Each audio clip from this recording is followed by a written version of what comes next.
It's already time money.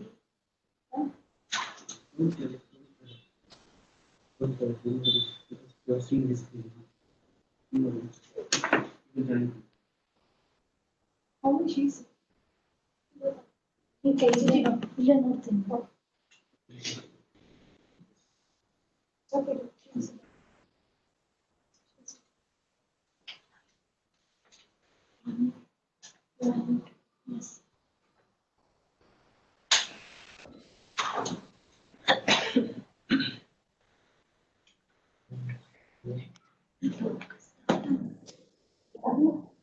Good afternoon, everyone.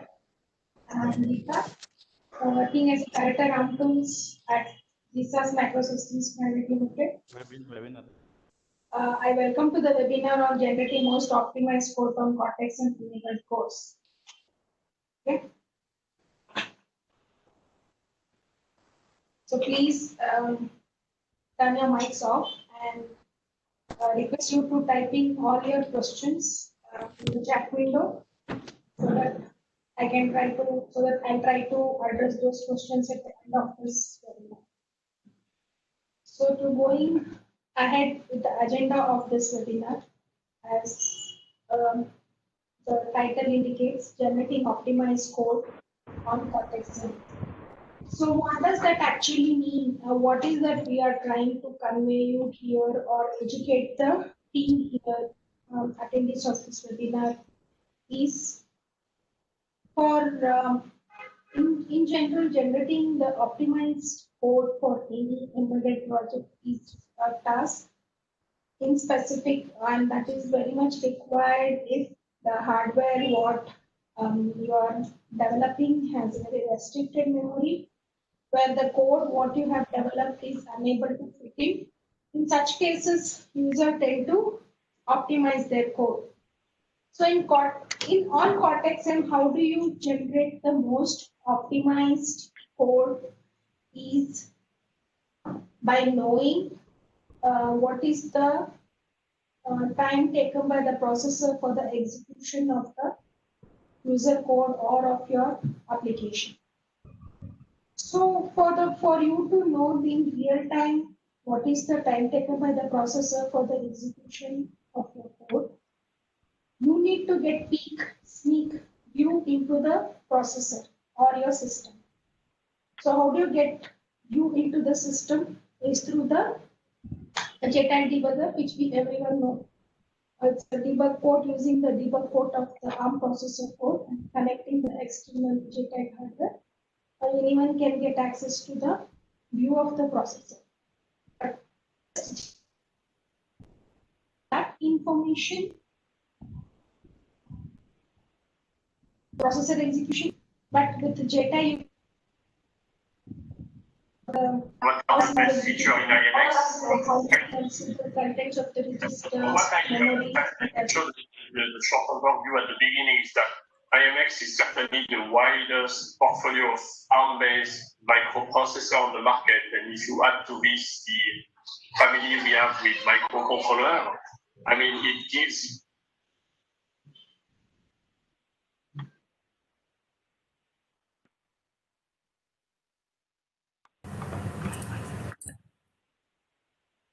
Okay.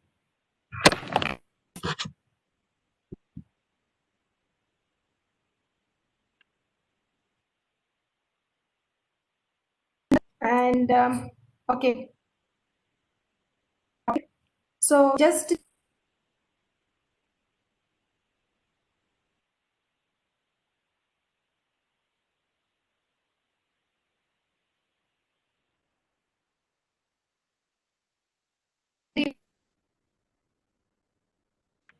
information on the processor, but there is one more block which we need to stress about here, and that block is called embedded trace macrocell, which is called it as ETM. So ETM will give access to the processor execution.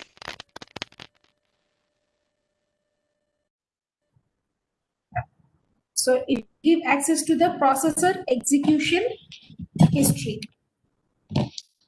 So ETM is a part of ARM Coresight block, which talking in these slides. So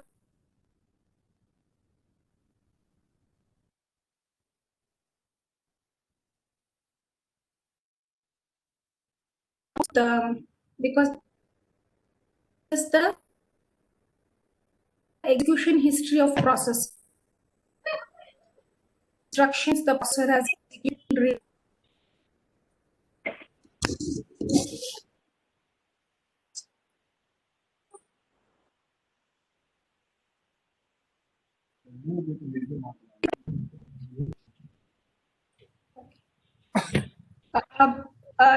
Sincere request to the teams. When you're joining, please mute your microphone so that it will not have a sort of disturbance in the webinar flow. Thanks for. Thank you. And so we'll be considering on ETM, how to configure ETM, how to get the instruction trace or execution history of the processor, and based on that information, what all we can extract the information from that with the help of Kyle MDK is the agenda for this webinar. To start with, I would like to just take you through few slides on GSAS MSPL. The abbreviation stands for GSAS Microsystems Private Limited. We are your new and only trusted partners of ARM and Kyle tools in India. So just to give a brief overview of our organization, and later we will start with our session. So GSAS is a MSME registered company, and it was started in 2010 and incorporated in 2012. And we believe in providing end-to-end solutions to the electronic industry in India. We partner with a lot of technology providers like Click, NSIC, IESA, and we are ISO certified company. We are certified from UV.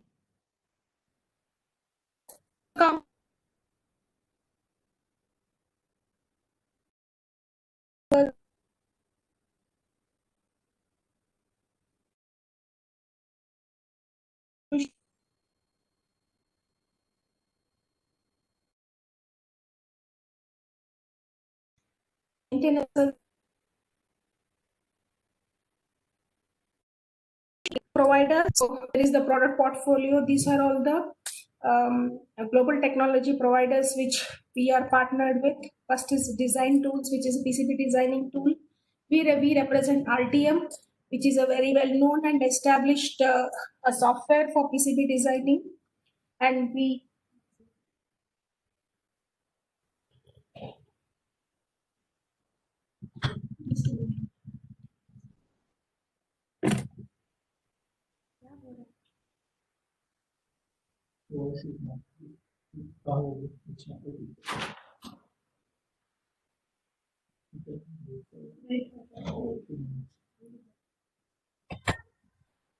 team, please give us 2 minutes. It looks like there is some issue with the audio. Just give us 2 minutes. We'll try to solve it.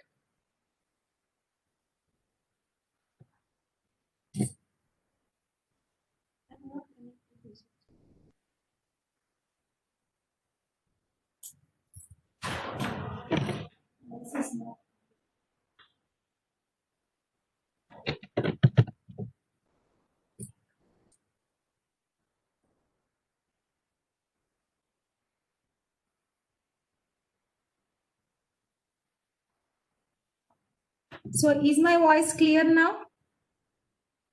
Hope I am audible clearly.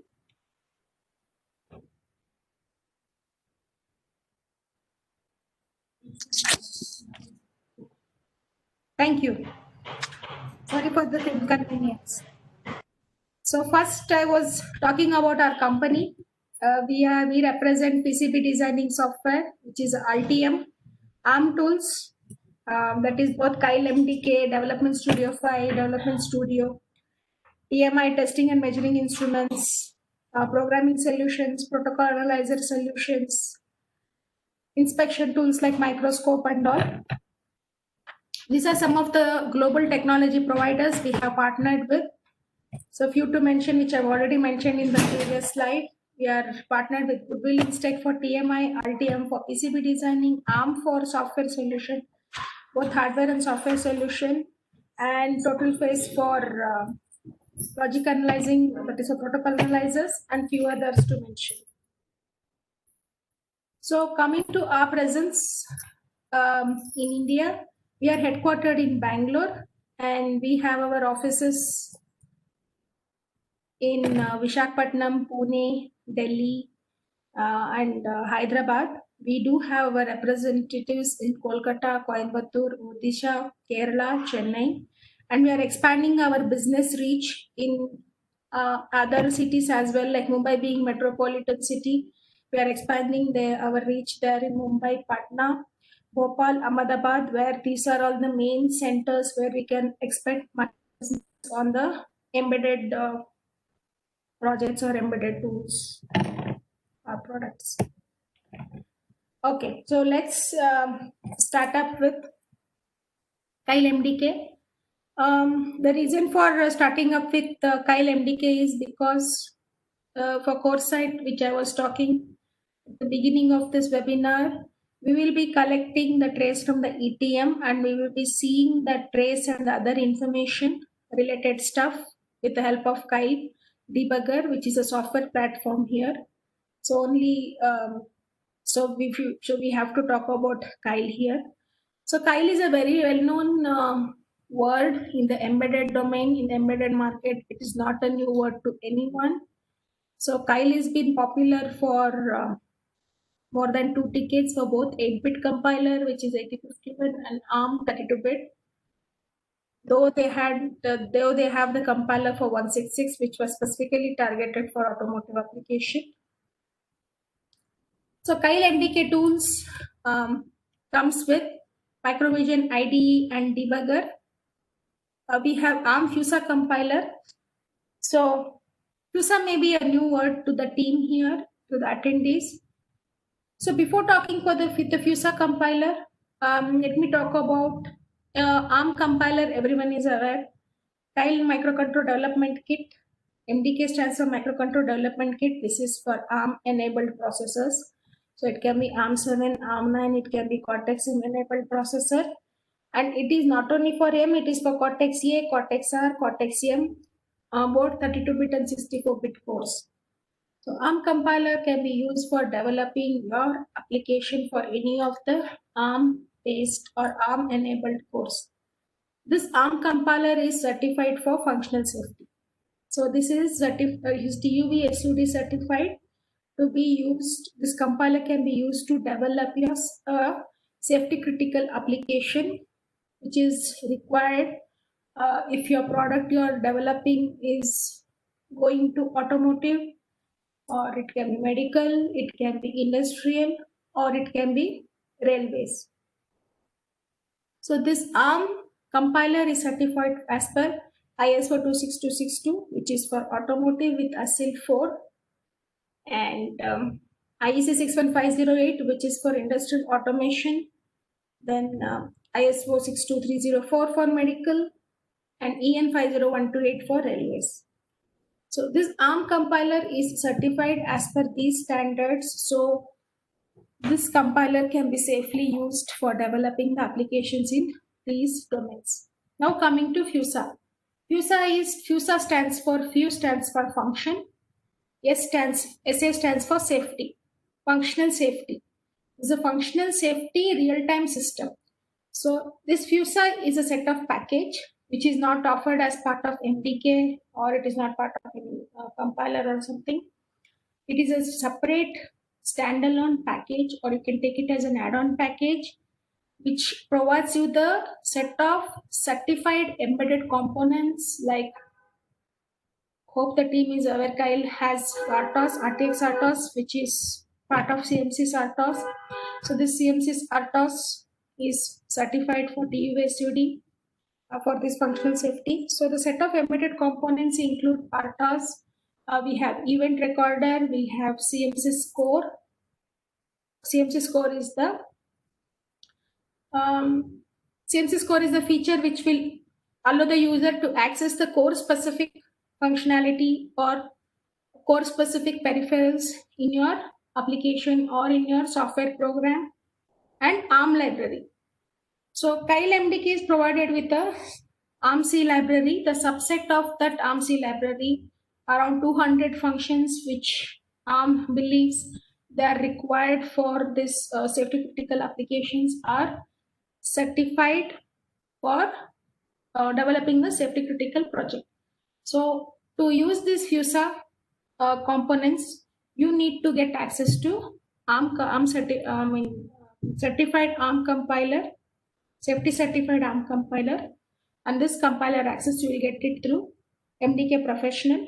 I'll talk about those slides in details in the next slide.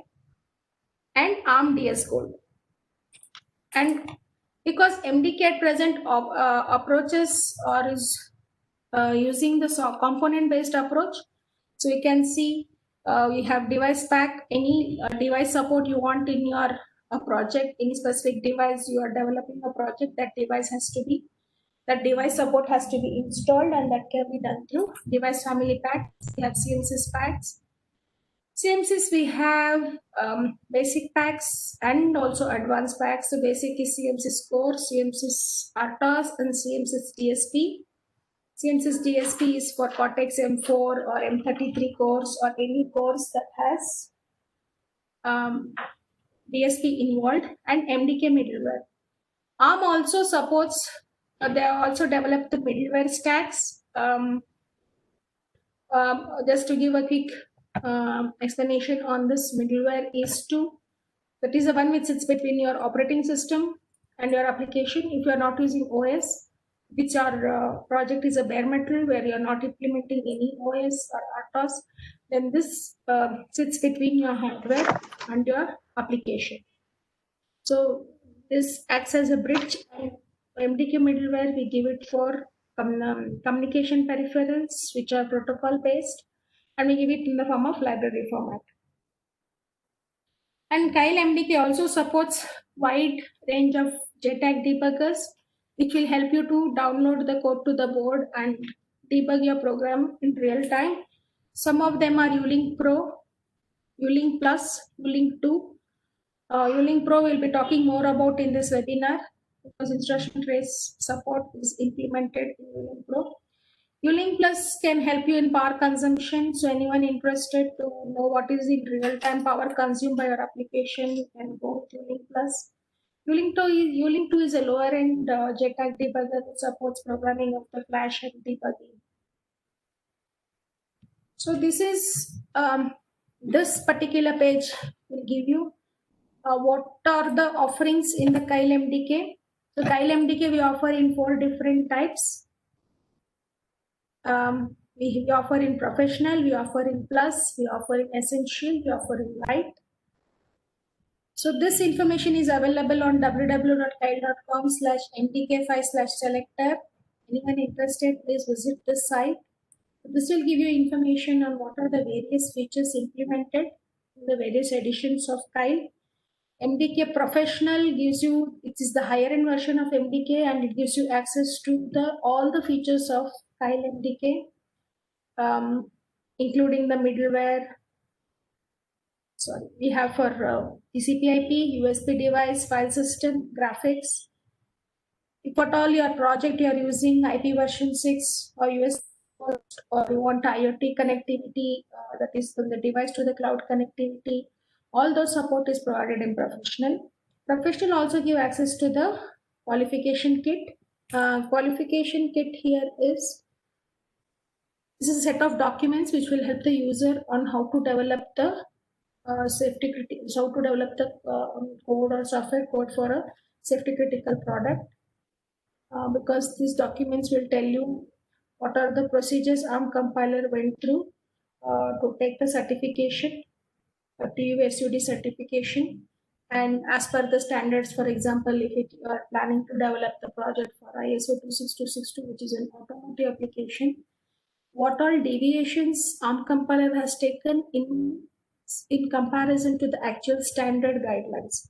So all such information is given as part of ARM compiler qualification kit, which you get access with the help of Professional. So there are some more, the plus essential light, because I have many slides to cover. I'll just quickly tell plus is the lower end of professional, but it does not give you access for extended maintenance and qualification kit. And essential is the lower end of plus. Again, essential supports all Cortex and enabled processors, but it doesn't come any middleware stack. Middleware stack means it will not be able to develop the code for any of the protocol based peripherals like USB, CAN, Ethernet, like that. Light is a demo version which everyone is aware. It is limited to 32 KB code size, but you still get access. It's only limited to the code size, but all other features are available. Middleware stacks is not available. And ARM7, ARM9 devices, legacy devices are not supported. And latest Cortex M20 33 devices and all are not supported. Okay, so because the main agenda, the main topic, central topic of this webinar is ETM. So let's talk about Cortex M Core Sight overview. So Cortex M Core Sight, it's actually the debug and trace technology implemented in Cortex A, R and M cores. And in case of Cortex M, you get, there's a set of blocks associated, we have ITM, we have ETM, we have DWT, like that few blocks are there. So this debug block is accessed can be accessed by the user through the external JTAG debugger, like here, serial wire or JTAG, will come to that. All Cortex M3, M4, in general, all Cortex M cores comes with DAP, debug access port. So D stands for DB, debug port, AP stands for access port. So all the ARM processors, irrespective of it is Cortex or ARM7 or ARM9, they come with on-chip debug logic, or you call it as ICE logic, insert terminator logic. So using through this, the JTAG debugger will get connected to that particular port. And this, with the help of this port, you can get to know what is happening in the system. But just this debug port will not be able to give you that insight into your application or insight to the processor system. That is with the help of access port, which is AHP access port. AHP stands for Advanced High Performance Bus or AMBA High Performance Bus. So all the debug blocks, on-chip memory and CPU processor core are connected through this AHP bus. So this debug port is in turn connected to AHP access port, and this AHP access port through the AHP light bus will give you access to all the processor core, debug components and memory. So this debug port has two implementation options. One is SWJDP, which has support for serial wire as well as JTAG. So it is called as SWJ.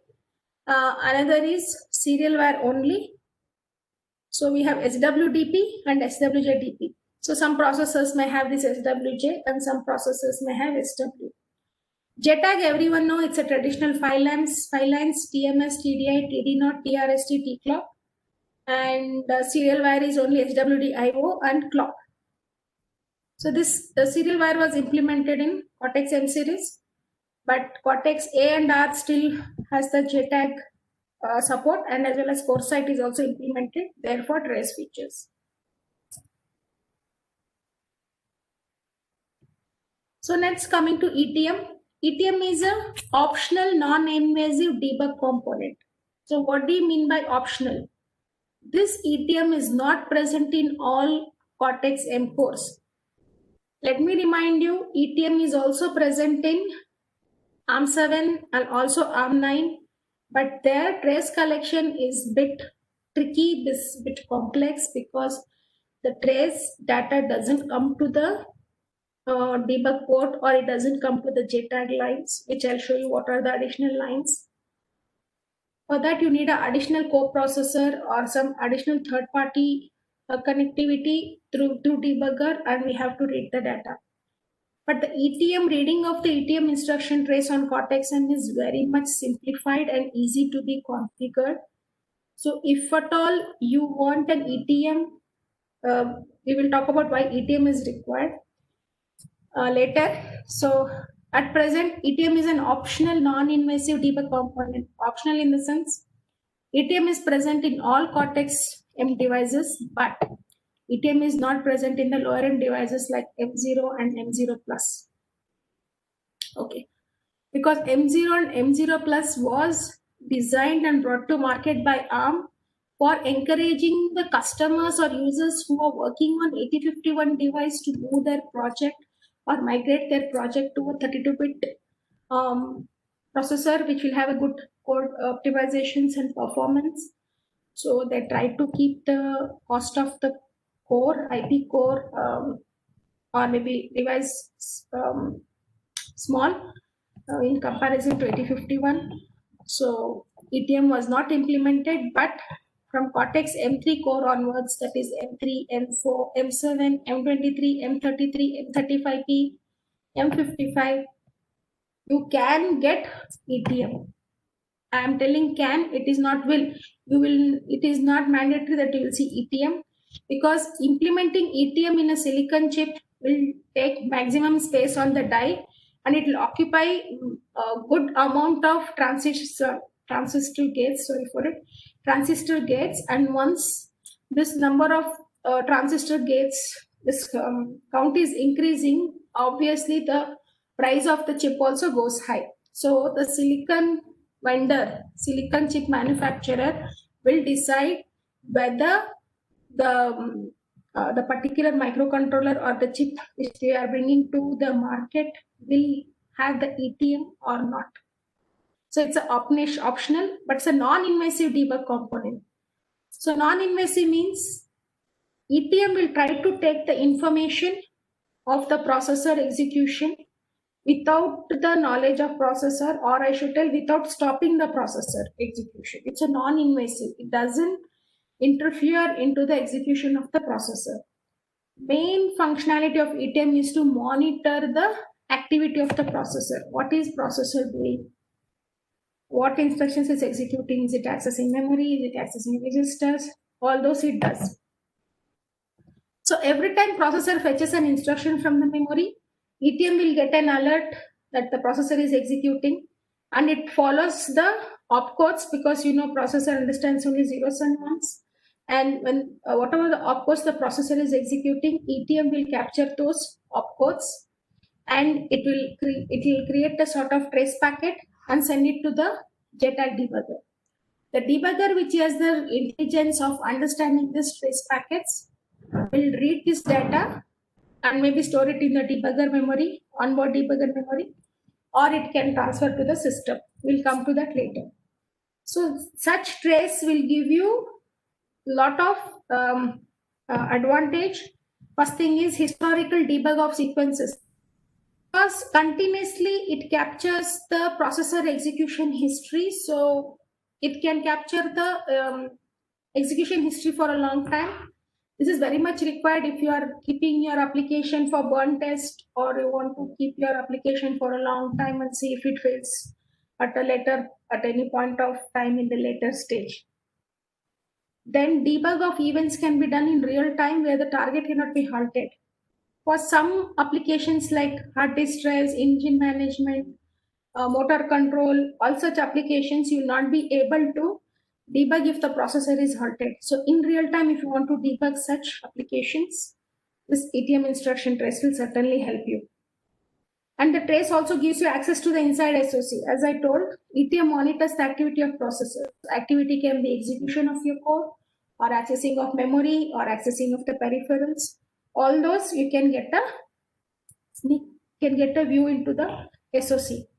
And with the ETM instruction trace, you can also get the real-time software profiling and code coverage. This is the last point, is the one which helps the user to generate the optimized code.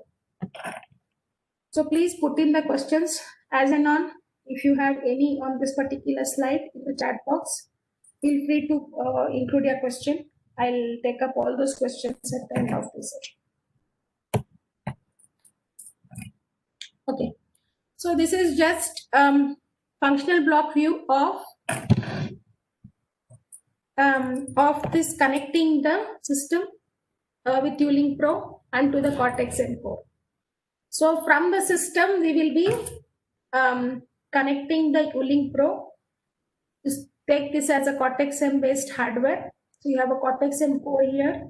So that is connected to your ETM. ETM is enabled through DWT, Data Watch Point and Trace.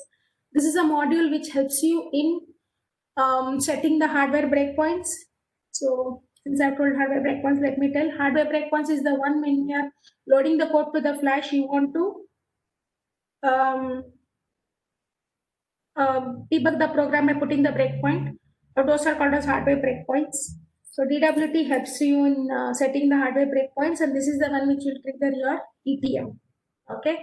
So whatever ETM means, ETM block, whatever trace it generates, it sends to the TPIU, which is Trace Port Interface Unit. This has Trace Port Analyzer. So this will see whether that because DWT can also send the trace packet through ITM to the TPIU. So TPIU will analyze whether the trace is instruction trace or a data trace. Anything coming from ITM is a data trace. So then that will be sent to the ULink Pro JTAG debugger, and that will read this trace data and it will dump to the system. ULink Pro doesn't have any onboard trace buffer, so it directly reads the data from the TPIU and dumps it to the system memory. So there is no limitation on the amount of trace that the ULink Pro can collect.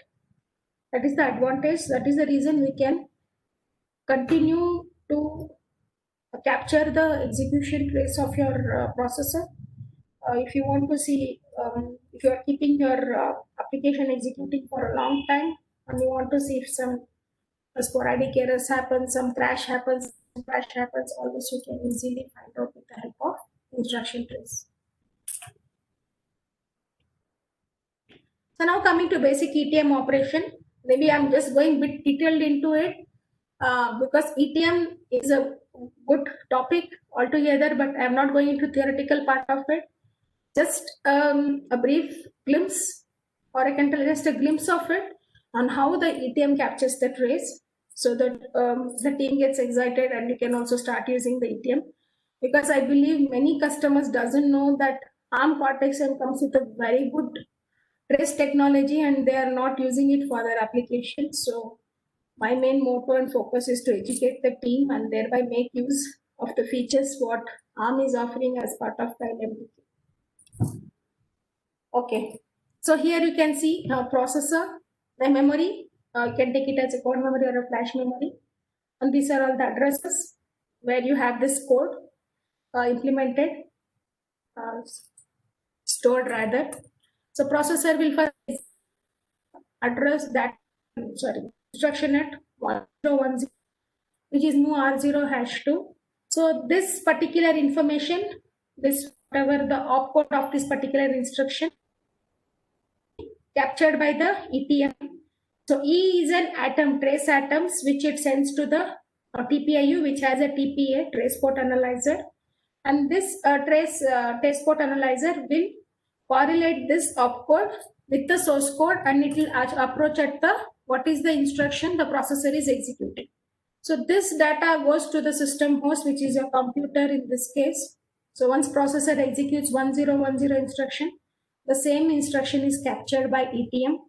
Similarly, subtract, sub-s, this instruction R0 #1. Then next is branch or not equal to 1014. So branch or not equal to 1014 means this is a conditional branch again.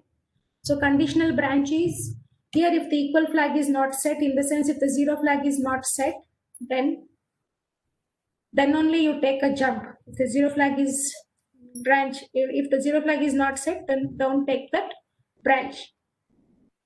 So in this case, the 0 flag is not set. So processor will jump to 1014. Here you can see BNE 1014. So 1014 it goes, 1014 is again it goes to sub-s. So after BNE you don't see LDR, but you see this sub-s R0 #1. That's because it's branching to 1014 address. Okay, so after that, again, it comes to the branch, and this time zero flag is set. Zero flag is zero. So the zero flag is set to 1. So this branch becomes, this condition fails. So when you see here n indicates this condition has failed. So next instruction, it will go to LDR R1 hash 4000. So this is how just processor fetches the opcodes, and ETM sends those opcodes, and TPA will correlate that with our source code and will generate a trace history like this. This is how the processor execution history is captured with the help of ETM. In fact, between TPA to host, there is a JTAG debugger, which has the intelligence of understanding the packets. Okay. So now we spoke about in processor technology, what is CoreSight. Now we will see why CoreSight was brought by ARM. Because in ARM7, ARM9 legacy devices, where ARM7 is still popular and ARM9 is still used by the customers, where they're planning to use it for porting Linux or Linux application based environment.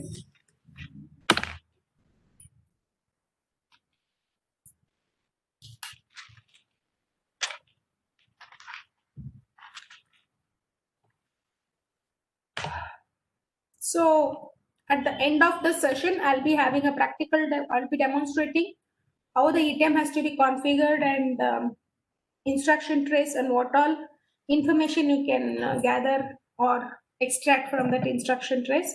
So anyone who is asking me to explain, so please stay tuned till the end of this, till the end of these slides. So after these slides only, I'll be taking up the demonstration, so please stay tuned. So now let's understand why ARM CoreSight technology. Earlier in ARM7 and ARM9 in the legacy devices, there was no CoreSight technology implemented. So in the sense, if you want to, it was only like run, stop, debug. You want to see whether the register contents are updated or variable is changing, put a breakpoint to at some specific point, run the code, and then see that value, whether it is modified or whatever. But that may be useful for lower end application, but now the technology is increasing. The number of processors are increasing more. It's like SoC now, the application is become system on chip. So entire system is implemented on the chip. So as and when the number of processor cores or the blocks increases, testing and debugging of them is becoming very, very, very difficult. So the software developing cost and the testing cost was exponential increase. So to address the present world requirement, this run stop debugging is not going to help them. So now the users need to get access to something which is running in real time so that they can quickly debug the issue. So for that, they have given some examples here, like motor, which I already took the example. So you will not be able to debug some applications like motor controls or hard disk drives and all. So to address that, present technology demands, ARM came up with CoreSight technology. So what does CoreSight mean? CoreSight stands for Debug and Trace Technology in Cortex-M devices. So it gives you on-the-fly debugging, means without even putting the breakpoint. Excuse me. Without even putting the breakpoint, you can execute your code on the fly. You can read the memory locations. You can modify the locations. You can read the register contents. You can on the fly set breakpoints. All those can be done with the help of CoreSight. Along with, because CoreSight is a debug and trace, we spoke about on the fly debugging. Next, we talk about the flexible trace option. So in the trace, we have integrated data trace and optional instruction trace. This integrated data trace, I discussed in detail in my first webinar, which happened on 13th August. That was advanced debugging with Kyle MDK. I'll be sharing the YouTube link in my last slide. So please note down. That is the link for the recorded webinar. So today focus is optional instruction trace ETM block. I've already discussed why ETM is optional. What is the reason it is kept optional? And regarding the reduce pin count interface also I have told. with the help of serial wire, we can do the debugging with 2-pin and integrated data trace, which I had explained in the previous webinar. That you want to see the trace, you require additional 1 pin, which you call it as SWO, serial wire output pin. And all this course set entire technology feature is supported and implemented in MTK ARM and all the unique family of adapters. So let's go into some details. Not a detail, actually, this is just an overview on what are all the blocks of core site debug technology. This slide I had already shown in my previous webinar, but that time we had dropped this ETM instruction trace part because that was out of that webinar session agenda. So ETM instruction trace, which is optional green block again. This helps you in instructions training for code execution analysis, time profiling, code coverage. So as I told, time profiling for the code to be optimized, how the end users try to optimize the code based on where the processor is spending maximum time for the execution of the code. So thereby they'll try to reduce that execution timing. How do you do that? Suppose you have implemented a very complicated structure block or something in a C code where processor is taking maximum time for the execution. You can simplify that. Instead of structure block or some if loop or whatever, you can try to simplify it, and thereby that we can get the optimization in the code where the processor will not spend much time on that particular module or a function. So that is the way we optimize our code. So real-time optimization can be done with the help of this instruction trace. So instruction trace captured by ETM will give you code execution analysis, all those we'll discuss in the coming slides. Time profiling, time taken by the processor for the execution of each C statements or assembly instructions, and code coverage, how code coverage will help you. So all those we will talk in the coming slides. So here the trace ETM directly comes to trace port interface TPIU, which has a trace port analyzer. But directly it comes to the Cortex debug plus ETM. So now I was telling ARM7, ARM9, the trace was not routed to JTAG port. So where is this trace?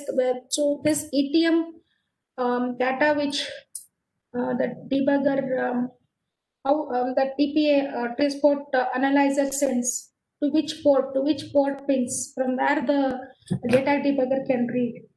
So that is available in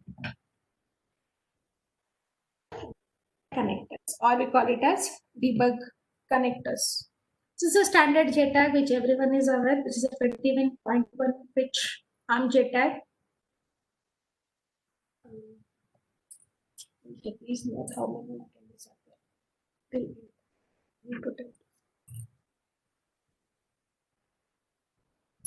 And next we have 10-pin 0.05 inch. This is for Cortex. You just see what is the PCB size which this connector occupies, and you can see how small this connector occupies. This is only for Cortex M devices. This supports all Cortex M based, ARM7, ARM9 and everything. So here this is only for Cortex. This supports your on-chip trace, flashing of the program, debugging, everything.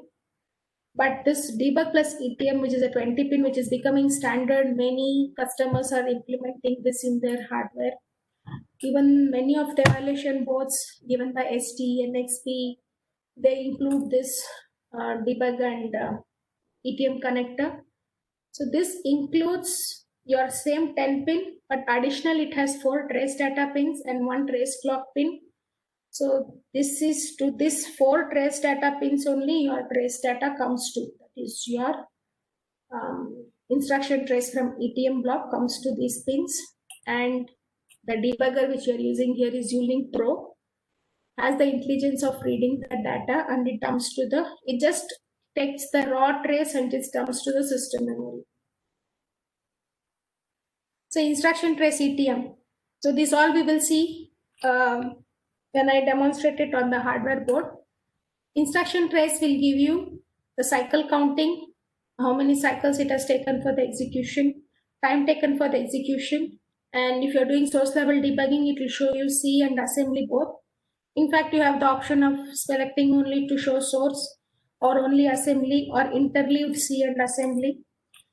Instruction trace, where it is useful for analyzing sporadic problems. Sporadic problems means always when the interrupts, when you are implementing more interrupts in your application, the data is vulnerable for corruption, or stack may get corrupted if the stack is not initialized or stack is not taken care clearly, correctly and all. So all such issues can be trapped by this instruction trace. Or when there is a thread nesting, there is a nesting of interrupts, some incorrect timing happens. All those can easily be observed or taken control by this ETM, instruction trace rather. Code coverage. Code coverage will give you access to what all part of the code when I sell, it will give you the code coverage on the module basis, module level, and on the function level. Suppose module is a C file, you have written some 25 functions. So you can get the access to what all functions have been executed by the processor. Okay. So in that function, processor may execute only few instructions, like there is a if condition, if the statement is put true, if part will execute, else part will not execute. So such things you can still zero down, you can still filter down to that level by using the execution profiling feature in Kyle. I'll demonstrate that. So this code coverage will really give you an good information. Why we stress on code coverage here is, if you are developing a product for a safety critical application, like I've given an example in IC 61508. Similarly for automotive, for medical or railways, to get your product certified, we need to submit the report.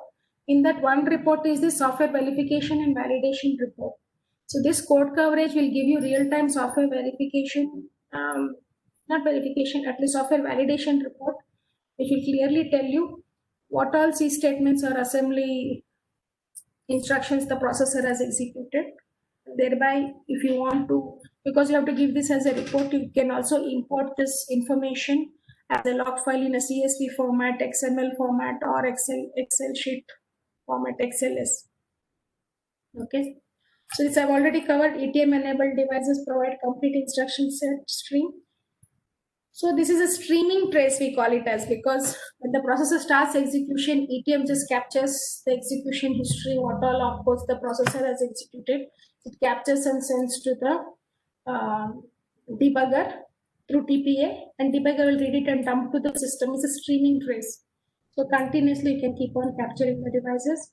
So only ETM enabled devices can give you this. So if at all you are planning to develop the code for any safety critical project and you are selected a processor, please ensure you have an ETM enabled, you have an ETM block included, which will help you for software validation. And you can also see a source and disassembly window, and you also see in the disassembly window, this green color also indicates the code is being executed. White block you can see here, square, that indicates breakpoint is present, but it is not enabled. It's a disabled breakpoint. And yellow arrow indicates PC, and this total brick color and cyan color.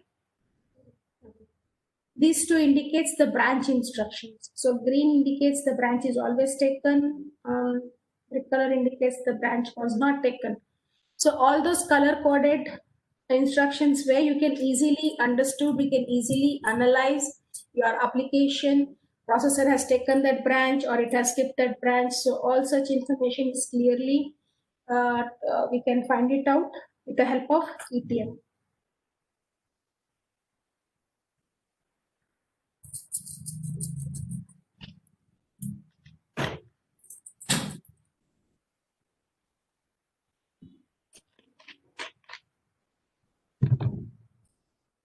I'm sacrificing 100%. Next, coming to execution time profiling and analysis. So code coverage will only tell you what are all the what are all the functions which are being executed in a particular C file or a module, but it doesn't tell you what was the time taken by the processor to execute those. That we can find it out with the help of performance analysis. So through this, we can find out where processor is spending maximum time. But as I highlighted earlier also, processor will tell you in which specific function it is, this performance analyzer will tell you where in which particular function processor is spending maximum time. But you can further drill down in that function in which specific C statements the processor is spending time is with the help of execution profiling. This execution profiling will show you on the left side of the column with the time it shows. What is the time taken for the execution of those C statements or assembly. So this execution profiling feature will finally help you to drill down to those specific C statements or assembly statements in that specific function or in that module where it is consuming the time of the processor or taking the attention of the processor. Okay. I thought of skipping this slide, debug and trace unit, but I got the impression because we are talking about the trace feature which is implemented in Cortex-M, but you need to have even a JTAG debugger which has the intelligence of reading the trace data which is sent by ETM. So I thought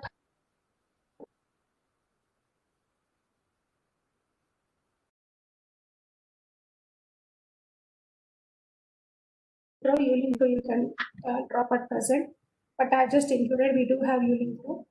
So this is the 20-pin Cortex debug plus ETM cable. This is the ULINK Pro which I have connected at present to my hardware.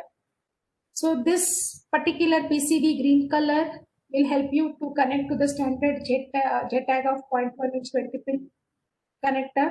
But if you have 20-pin Cortex debug plus ETM, you remove this cable from the PCB and directly insert it on the hardware. Okay. And similar cable also we give it along with the ULINK Pro for 10-pin if at all your hardware as a 10-pin debug connector. So ULINK Pro gives support, it has the intelligence of reading the data, trace packet coming from ETM to TPA and streaming trace. Streaming means stream, it's a flow. Stream means you can take a flow of water. Similarly here a flow of the execution of the processor instructions. Just one by one, it just captures and it dumps to the system. It supports Cortex-M processor running up to 200 megahertz. It's a very good feature. It supports JTAG frequency of up to 50 megahertz and serial wire trace, which is a data trace. If at all, ULINK Pro, you can also use this for on-chip trace capture, which supports a speed of 100 megabits per second. ETM is captured at 800 megabits per second. So virtually unlimited trace buffer. So as I've already indicated, ULINK Pro doesn't have any onboard trace buffer. It's unlimited because it directly streams the trace to the system memory. It's computer memory. So this streaming trace will give you the information on real-time code coverage, which helps you as part of software validation, and performance analysis, which will help you for code optimization. So that's the same thing. ULINK Pro not only supports Cortex-M, it also supports ARM7 ARM9 because it has a traditional 20-pin JTAG support. So this is a slide just to show you what is streaming trace. So consider this is your target hardware and Cortex MCU. You have the board has a debug plus ETM. So through the ATM block sends the trace packet through the TPA to the trace port, and the debugger will capture that information and dump to the hard disk. It's just a raw information. The trace information is compressed before transferring to system. And that raw information, when you stop the application of the execution in your tile debugger, you can see real-time code coverage. You can see the timing of information of what is the time taken by the processor for the execution. Trace instructions, you can see the execution history, and you can also access the data memory or registers or whatever. So since there is no trace buffer, you can capture your trace for minutes or hours or even longer. So you can capture the trace and you can analyze your data at a later stage of time. All those can be done with the help of the streaming trace feature, which is implemented in Uling Pro. Uling Pro comes with the onboard high-speed FPGA, which takes care of all this. The intelligence is built into it and it takes care of reading the data coming to the trace port and dumping to the system. So this we have already told. 4 bullet points. Uling Pro benefits performance analysis, for code optimization, code coverage, for software validation, especially for developing functional safety critical product. Execution history for detecting any sporadic problems, and the streaming trace where you can collect the trace for longer periods. Now let's quickly jump on to the demonstration of this ETM, which I'll be demonstrating on MCV1760 board, which is a Keil board, and along with the Keil Uling Pro debugger. Okay.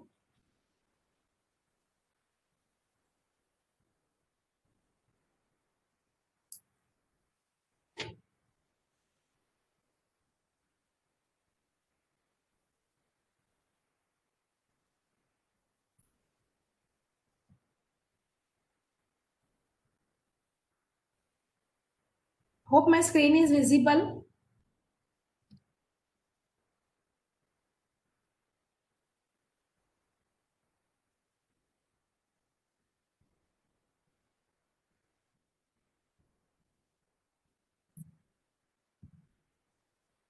Hope my window is visible. Keil IDE. Can anyone please respond on chat? Yes, ma'am. Yeah, thank you. Thank you very much.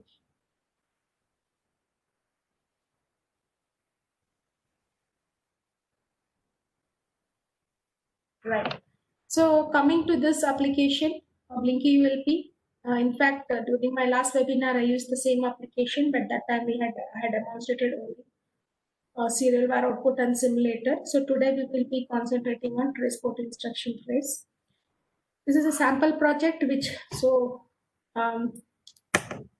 please be cool that I haven't developed any project on my end. It is the sample project given by Keil as part of the LPC 1700 device family pack, and the same project only I will be demonstrating. This is just a Blinky project with the LEDs, and it has on ADC, so which will the blinking of the speed LED is controlled by the ADC's digital value, and it also brings the ADC digital value onto the serial port or through ITM. This ITM part I've demonstrated.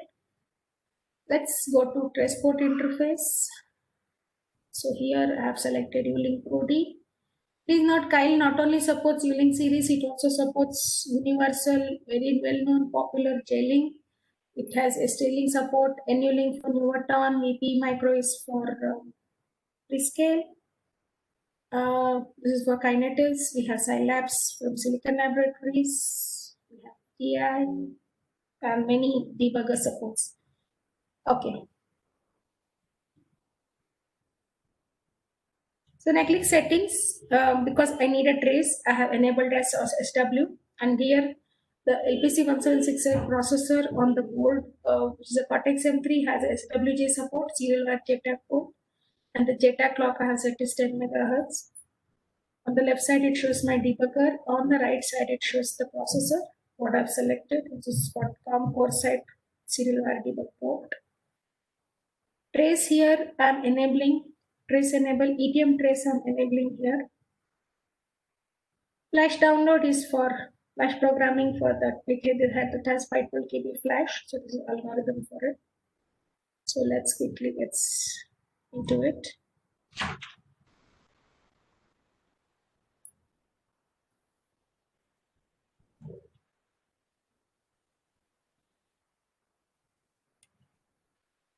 Questions are interesting. So Nandini, please wait until I take your question. Your question is very interesting. Okay. Right. So now you can see the program counter is at main function, first statement of the main function. So the startup code has already executed. And here, this history is for the startup code. We can see this is the instruction trace. You can access this from new trace data. Okay, so this is the instruction trace up to main function. So you can see underscore underscore main. So underscore underscore main in turn calls the main function. So the PC has stopped here, and now we can execute a program. We can do single stepping, the trace captures like that only, but here we have to show you this because I have to demonstrate you the features of Union Pro. So I have to show you the streaming trace. So let's get started. So when I run the program, it starts capturing the trace, and you can see performance analyzer will tell you in which module the processor is spending time. You can see the time taken.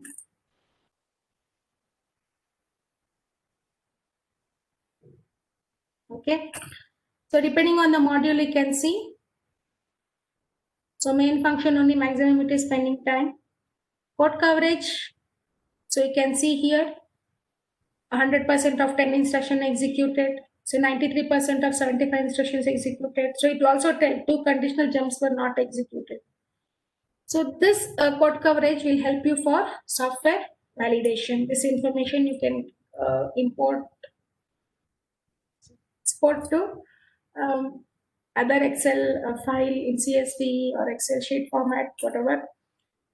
And here, this tells you, performance analyzer just tells you that the processor is spending time, but it doesn't tell you in that particular function where it is. So that you can make out here. This is the execution profiling. So you can see here, when you hover the mouse, it tells you the time taken for the execution, number of times it's executed.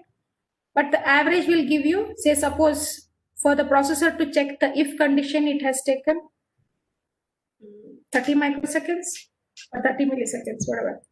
So that information you can find it out with the help of this execution profiling. So this execution profiling will really give you the detailed execution timing information of the processor for your entire C code. So this is what I wanted to show you. This is your execution profiling, performance analyzer for code optimization, code coverage for software validation. And this is a trace instruction history. So you can see here, I have C and I have assembly, both it shows. So instruction trace, HLL gives me only HLL. And if I give instruction trace, will give you both for me, it shows assembly as well as C. So this is the feature of ETM. So with the help of performance analyzer, you can optimize your code. With the help of code coverage, you can get the code, what was the code executed by the processor. And this was the thing we can see here, green indicates. This is all, you can take it as a code coverage only mean. Indication to the user, green statements indicate they're all executed by the processor. Okay. So wherever there is an executable C statement or assembly only, you can see this timing, but not for the others, like this is a comment line. So you don't see any execution timing related information there. So that brings me to the end of this session. Now it's time to take the questions. Chat. Right.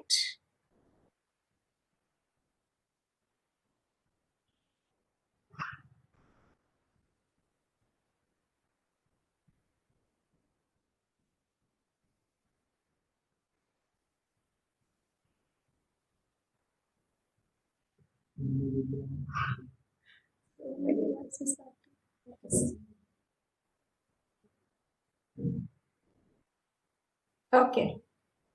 Coming to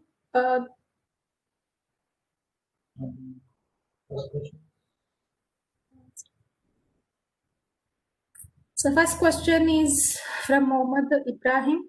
Can you explain the difference between CNSS and TileMDK middleware? Yes, it's a good question. CMSIS is Cortex Microcontroller Software Interface Standard. CMSIS pack actually, CMSIS I would recommend you to visit www.onarm.com, or if you go to developer.arm.com and search for CMSIS, you get a good information on CMSIS. CMSIS earlier, actually let me tell you, CMSIS is a Cortex Microcontroller Software Interface Standard which was brought in jointly with collaboration of ARM, silicon vendors and development tool vendors like Kyle, IAR, etc. Third party. So as per this standard, ARM has to give some set of CMS, set of files to support user to develop their application. Kyle as a development tool vendor has to give some set of applications, and silicon vendor has to give some set of files for the application. Okay, to answer your question, let me quickly go. So in the project window, you can see startup underscore LPC17xx.s, a system underscore LPC17xx.c. These two files are given as part of silicon vendor. Because here the device is LPC1768 and the device is from NXP, these two devices are given by silicon vendor. Because they have designed the MCU, and this I am not sure whether Mohammed, you have gone through the startup code. Startup code usually has the interpreter table for all the exceptions and all the peripherals which is capable of generating the interrupts. And from one processor to another processor, the peripheral set of peripherals change.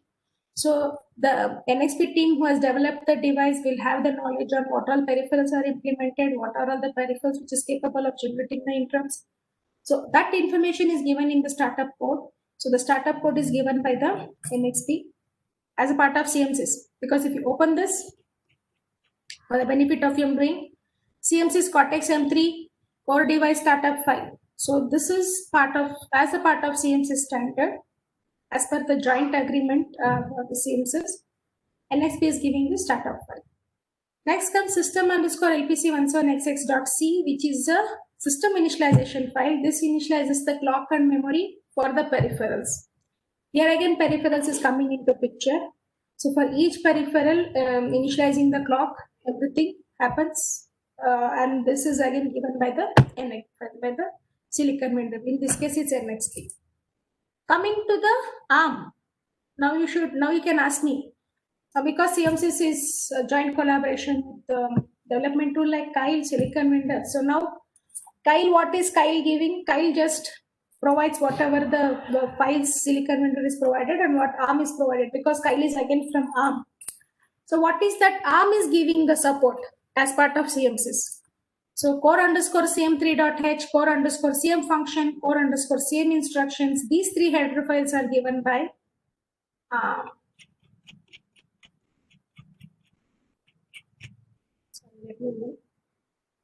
So this is also CMSIS. So as a part of CMSIS, to help make the life of the user easy, these three files are given by ARM. The same header files as provided as part of MDK, because MDK is again from ARM.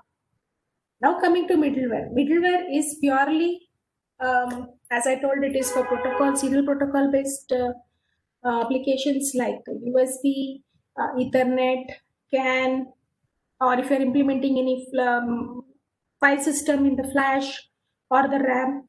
So it is for that. So what is that we provide in this MDK middleware? That we give a stack.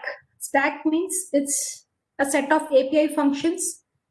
Like let me tell you, suppose USB are using, you want to initialize the USB device. So you just call USB init. You need not get into the details of how the USB is initialized, because USB is a protocol based peripheral. And initializing the protocol based, serial protocol based peripheral is a bit complex, bit time consuming task. So why you want to reinvent the wheel when the already ARM has given you the middleware? Just use it. Just call that API. The API definition is already done by the ARM. And in that API, the function definition is such that it will interact with the hardware and it initializes the peripheral on the low level, that is on the register level. So you need not get into the headaches of all those, and you have to just concentrate on your application. So middleware stacks will help you in concentrating on your application development, not getting into the details of the complex communication peripherals like USB, CAN, Ethernet. And CMSIS, as I told, it comes with core. Now we spoke about this core. It also comes with DSP, it comes with RTOS. DSP, as I told, it is for Cortex-M course, which has a DSP functionality. True to mention, M4 has a DSP functionality, M7 has a DSP functionality, M33 has a DSP functionality. So it is for those. Next, RTOS. So if you are planning to use some USB related, developing the application for a USB related peripheral or TCP/IP, and you need a RTOS multitasking environment, then you can integrate CMSIS RTOS and the middleware both. So on the hardware, your CMSIS RTOS sits, on the RTOS, your middleware sits, and on the middleware, your API sits. So that way you can do all this integration and you can develop your application. Next question. Mohammad Ibrahim, hope I've answered your question. So whoever has put the question, thanks for you. If anything which you feel I have not addressed or is not clear, please feel to drop an email to Geeta@GSAS-MSPL.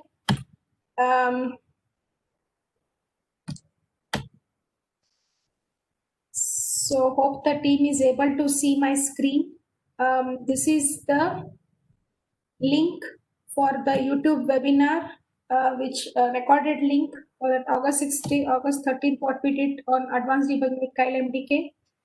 If whatever I'm explaining is not clear, I'm okay to explain again, but because of the time constraint, I may go quickly. Please excuse me for that. Please shoot out a mail to Geeta@GSAS-MSPL or feel free to call to my number 9343756802. I'm available to you 24/7. Next question from Prashant. Could you please explain how to get a time taken by specific function using ETM? Okay, Prashant, I've already demonstrated that in the Kyle MDK. With the help of execution profiling, we can easily make out the time taken for the execution of a specific function. Next question, Pani, can the firmware that is running add more debug information through ETM?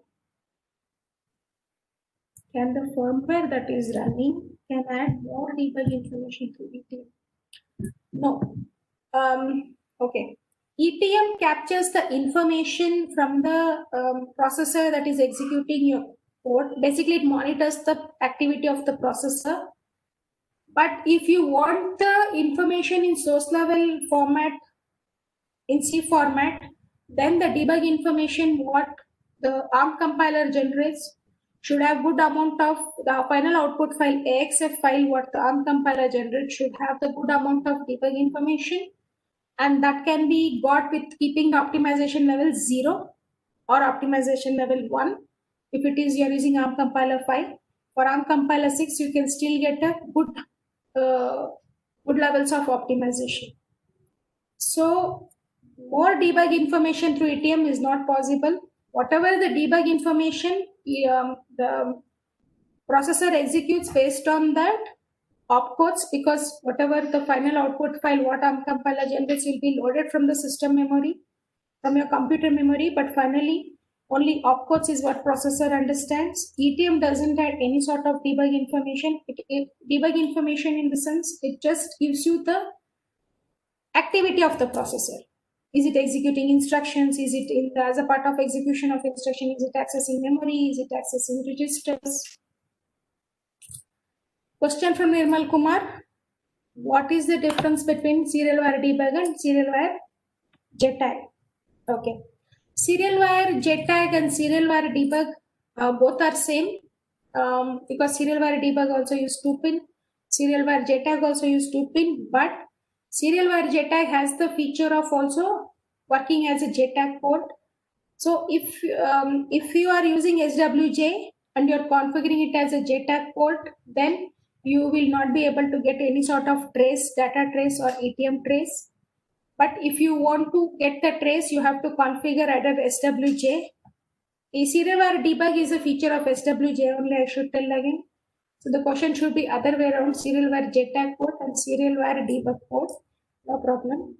So for collection of the trace, either data trace or instruction trace, that debug port, though the debug port is capable of serial wire or JTAG, you have to configure it as serial wire. Okay. Question from Nandini. Can we use trace functionality using the onboard ST-Link version 2 debugger on Nucleo boards? Okay. So Nandini, if the Nucleo board has onboard ST-Link V2 debugger, good. You can select ACMC's DAP option in the Kyle debugger settings and continue with your application.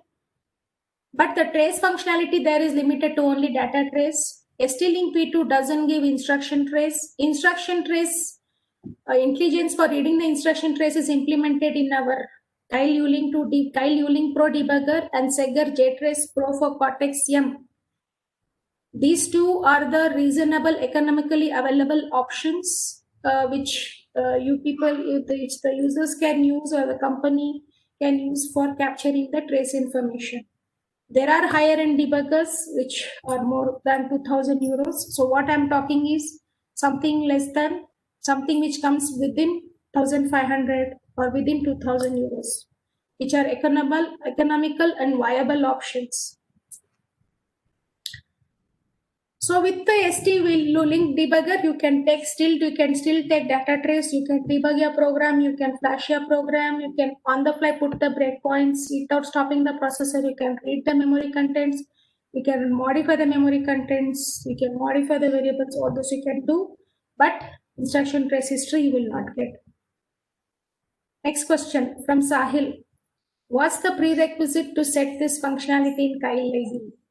Okay, to use this functionality with the Kyle IDE, you should have a debugger which is capable of, which has the intelligence of reading the instruction trace, and the target hardboard, what you are connected, hardware board Cortex-M, that microcontroller should have ETM functionality. Next question, Prashant. On ST-Link it's possible. As already answered to Nandini's question, yes, ST-Link is possible only for data trace and debugging the code, but not without the instruction trace. Instruction trace, you have to go Ulink Pro or Segger JTrace Pro only. Could you please explain how to get a time taken real-time value by specific function using ETM like printf ADC function? Printf ADC function. Get a time taken. Specific function using the printf is just a statement here. Okay, I'll show you that.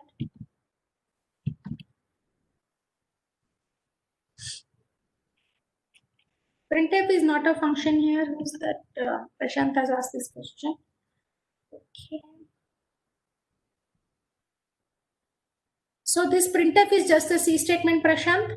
I can tell you what is the time taken through ATM for printing this output.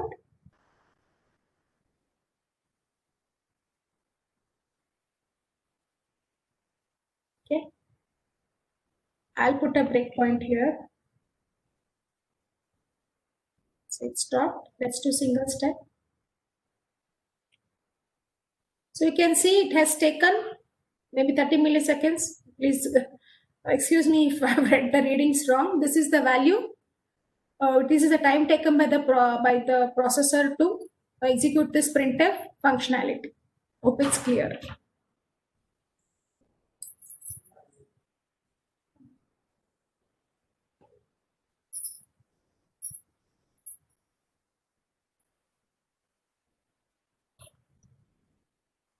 Okay. Is there any overhead on code execution when ETM is enabled? No.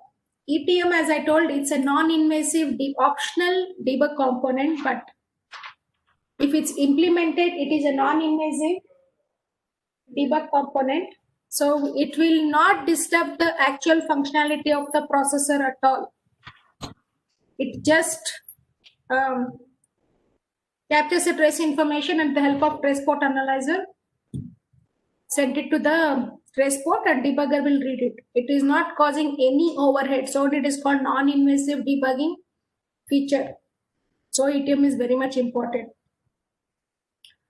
Good question. I forgot that to explain that. What is LPC17XX TPIU.ini? Okay. Thanks for bringing it out. That missed my attention. I was supposed to explain that. INI is an initialization file. Like this, you can take it as an auto execute.bat. What all commands you want to execute, you'll write it in a batch file, and you run the batch file, it will execute those commands. Similarly, INI is an initialization file. Whenever you enter the simulator or debugger, even before your code is loaded to the simulator or to the hardware, the commands included as part of this INI will be executed by the Kyle IDE. This is a feature of Kyle. So you can edit and see. This INI file is only to enable TPIU. As I told, the trace data is routed to the TPIU, which has a TPA, which in turn will send to the trace port. So this TPIU is a block, and that is enabled in this file. So here WD word is the functionality. Suppose WD word is the function which you can use to write to any specific memory location. So to enable the TPIU, this is the address of the register, which is pin select 0. Okay. And to enable that TPIU, we have to write the value 8. Pin function select, let me tell quickly. NXP devices comes with the minimum chip count, but it comes with lot of features, lot of peripherals in the microcontroller. And these peripherals can be accessed through these pins because these pins are multiplexed. Like suppose the serial output TXD0 can be multiplexed with I2C0 or I2C1 or SPI data, or it can be interrupt, interrupt pin. So like that, they are multiplexed. Each pin has a functionality of 4. So the functionality of which the particular pin you want to use in your application, you can do that through this pin select register. So only pin select is used, and that's the reason of using INI. So the gist is this INI file will just enable the TPIU. That's it. Sorry.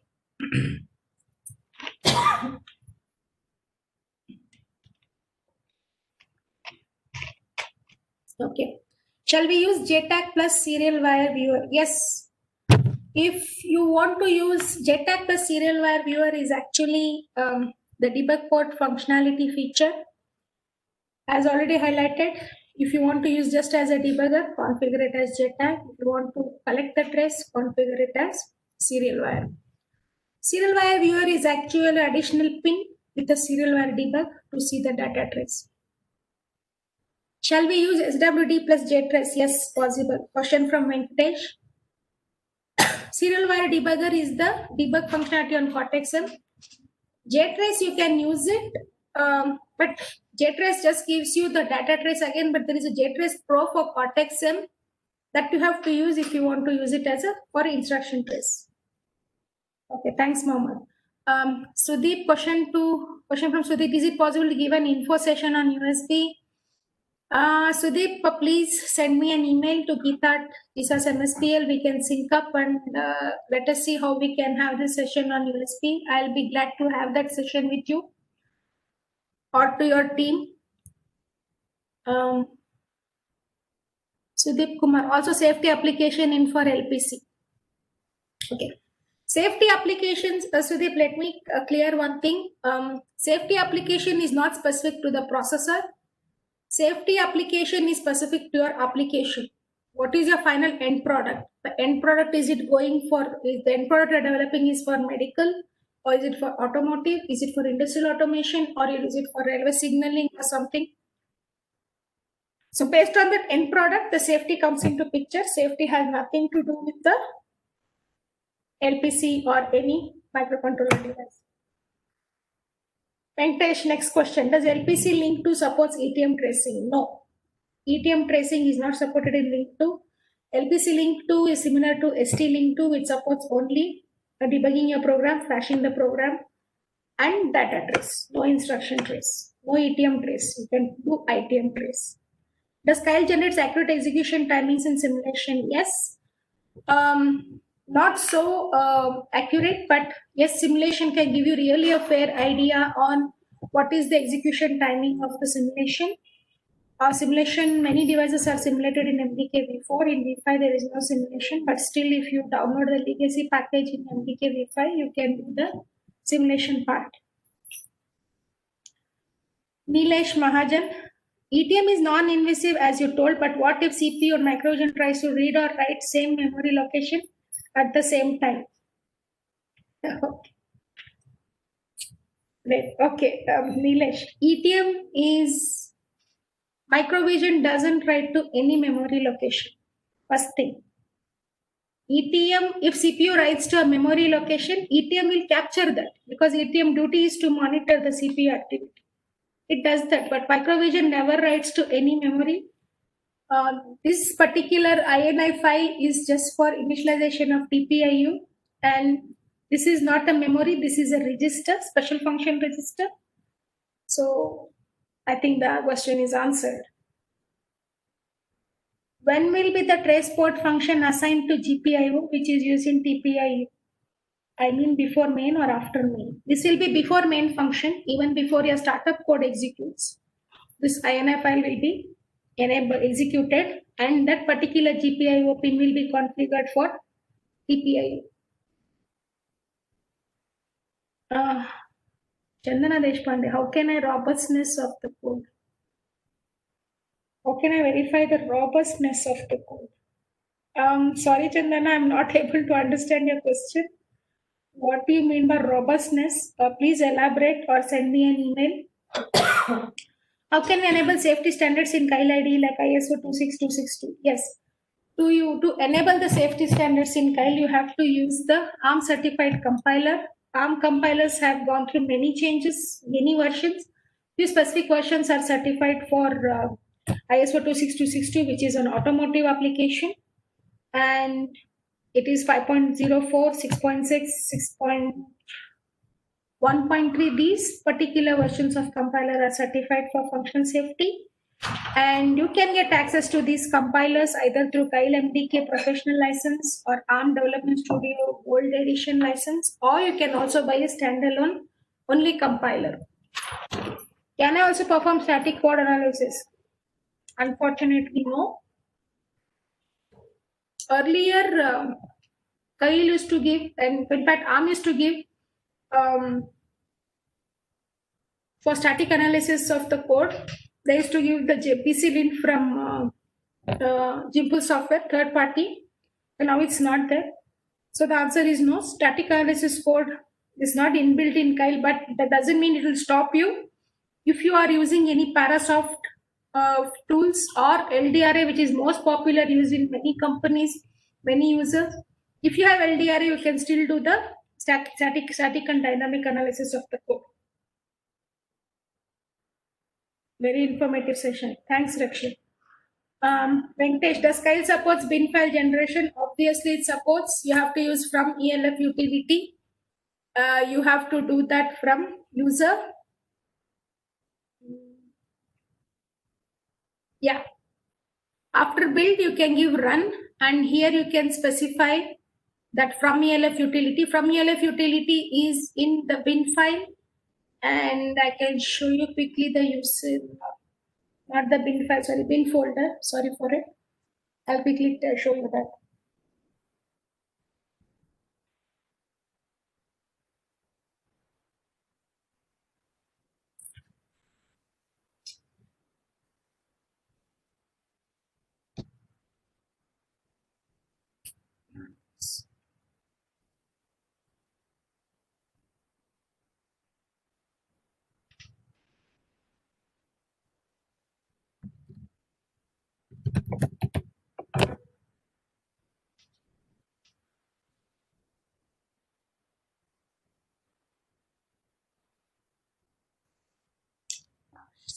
Okay, it's gone to site. No problem.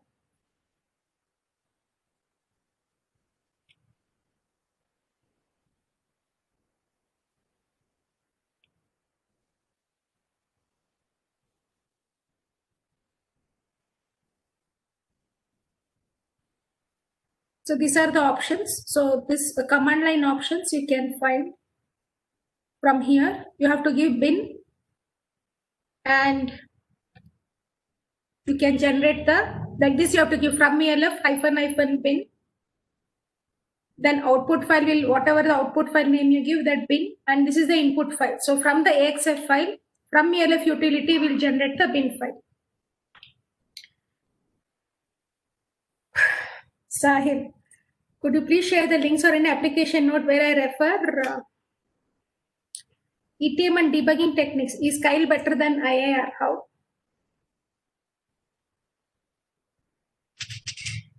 Okay. In fact, IIR is a competitive tool for Kyle. IIR has its own features and Kyle has its own features. But Kyle is very well established in the market for more than 2 decades and is very user friendly, and users can easily kickstart their development, easy to understand. IIR has its own features, but IIR uses, I guess, its own compiler or GCC. But Kyle uses the ARM compiler. ARM, as you know, ARM doesn't manufacture silicon of its own. It just licenses their IP core. The silicon vendors will license the IP core and they'll put the peripherals to it and they'll release to market as a controller.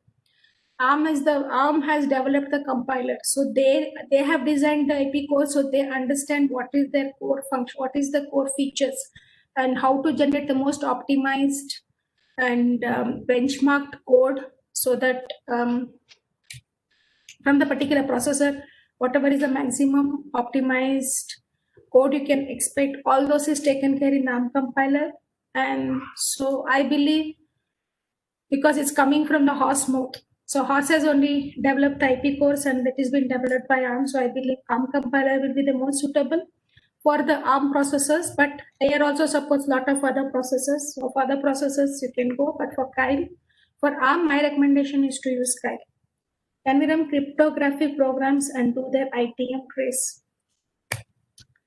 ETM trace can be instruction trace can be captured for it's independent of the program. There is no restriction on what applications can be traced, what cannot be traced. Okay, Chandana Deshpande, I'll take your question. Team, this is the last question.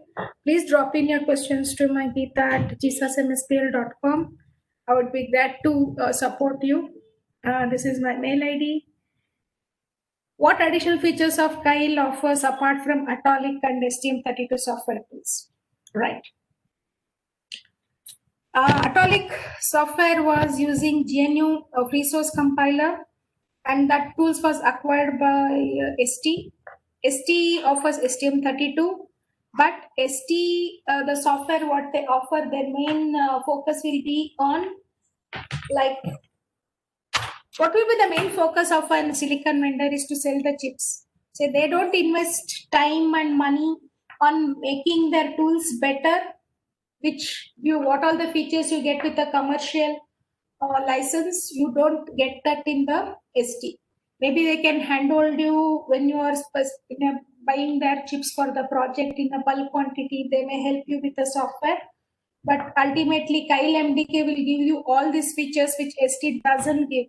Is NVIDIA acquired ARM? Yes. In the news it is there. It is the biggest acquisition of a semiconductor company. NVIDIA has been acquired by ARM. So remote debugging using Kyle. Remote debugging using Kyle. Kyle has nothing to do with the remote debugging. Remote debugging feature is implemented, or remote debugging feature is the feature of a debugger, JTAG debugger, whatever JTAG debugger you use. So to quickly tell you, remote debugging, the debuggers it supports, we have is DStreamST, we have J-Link debugger. Kyle debugger doesn't support, when I tell debugger, it's a JTAG debugger. They do not support remote debugging, but Segar has a remote debugging support, and DStreamST comes with the Ethernet port and you can do the debugging, remote debugging. So thanks team.